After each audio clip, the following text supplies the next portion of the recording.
Have you ever walked past an old grand hotel and wondered what secrets its walls hold? What stories of joy, sorrow, and perhaps something else are etched into its very foundation? Today, we're checking into one of Chicago's most legendary and mysterious locations, the Hotel Sherman, and more specifically, the infamous Room 666. Picture this.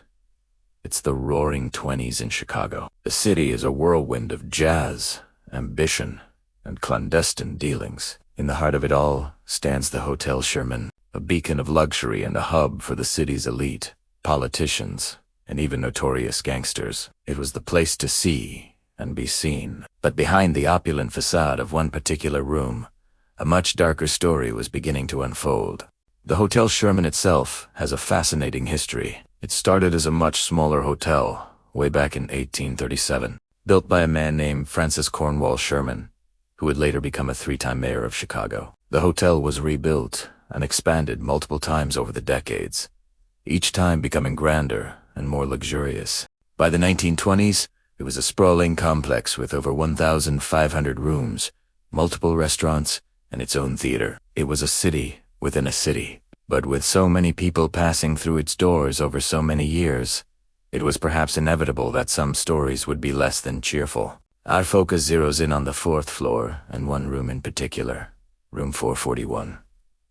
Wait, I thought we were talking about room 666. Well, this is where the legend gets its first twist. Early reports from hotel staff and guests centered on room 441. People spoke of an unshakable feeling of dread upon entering. They heard phantom whispers when they were alone, saw shadowy figures flitting in their peripheral vision, and felt sudden, inexplicable drops in temperature.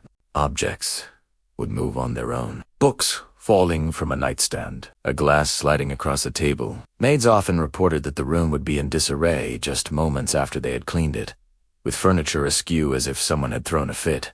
The activity in room 441 was unsettling.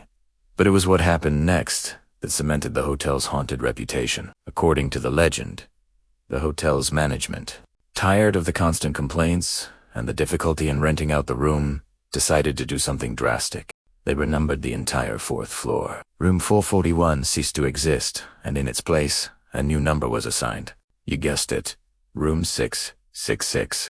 Now, why they would choose such an ominous number is part of the mystery. Some say it was a cynical marketing ploy, an attempt to lean into the spooky stories and attract thrill seekers. Others believe it was a foolish act of defiance against whatever was haunting the original room. Whatever the reason, the change didn't solve the problem. In fact, it made things worse, much worse. The paranormal activity, once confined to whispers and moved objects, reportedly escalated dramatically in the newly christened room 666. The feeling of dread intensified into a palpable sense of malevolence. Guests who stayed in the room reported horrifying nightmares, visions of ghostly apparitions, and the terrifying sensation of being held down in their beds by an unseen force. Some even checked out in the middle of the night, fleeing in terror, leaving their belongings behind.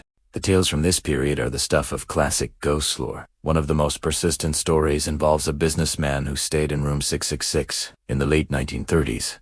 He was a skeptic, laughing off the staff's warnings. He checked in, went to his room, and wasn't seen again, until the next morning when a maid found him cowering in a corner, his hair supposedly having turned white overnight. He was babbling incoherently about a woman in a red dress who had appeared in his room, her eyes burning with an unholy light. He claimed she had tormented him all night, whispering threats and laughing at his fear. This lady in red becomes a recurring figure in the legends of room 666.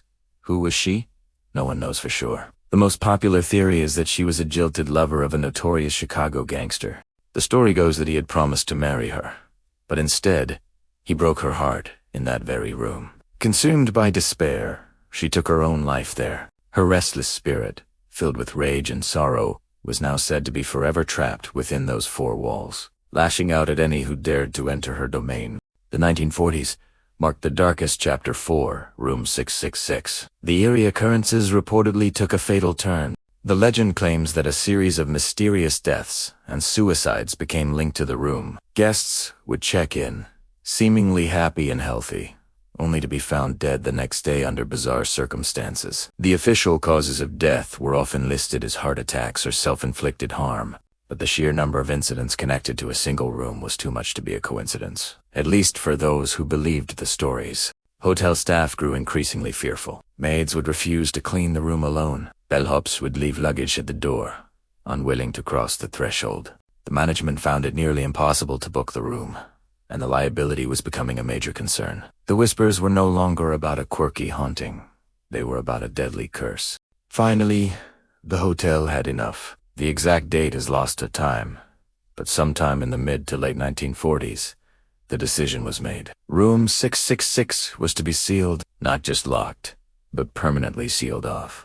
Workers were brought in to remove the furniture. Then, according to the legend, the door was bolted, locked, and a wall was literally built over the entrance, erasing room 666 from the hotel's floor plan entirely. It was as if they were trying to entomb the evil, to trap the sorrowful spirit of the lady in red forever. For decades, the story of the sealed room became a piece of Chicago folklore. The Hotel Sherman continued to operate, but there was always that question, that rumor of a walled-off tomb on the 4th floor. Did it really happen? This is where separating fact from folklore becomes tricky.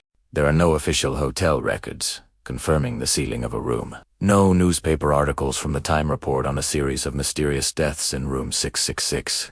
The entire story seems to exist primarily in the realm of oral tradition, passed down from hotel workers to ghost tour guides to us today. It's possible the story is an amalgamation of different events embellished over time. Maybe there was a problem room, and the rest of the tale grew from that simple seed. Maybe the number 666 was too tantalizing for storytellers to ignore.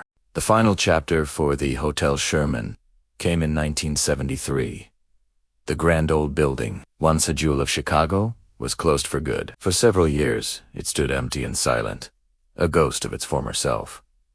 Then, in 1980, the wrecking ball came. The entire structure was demolished to make way for the James R. Thompson Center, a modern state government building. And with the demolition of the Hotel Sherman, room 666, whether it was a real haunted space or simply a fantastic legend, was gone forever. If there was a spirit trapped within its walls, she was finally set free. Or perhaps her story just attached itself to the land, waiting for a new building, a new set of walls to haunt. Today, if you stand in downtown Chicago at the corner of Clark and Randolph, you're standing on the very spot where the Hotel Sherman once stood. The ghosts of gangsters, politicians, and maybe, just maybe, a heartbroken lady in red might still be swirling in the famous Chicago wind.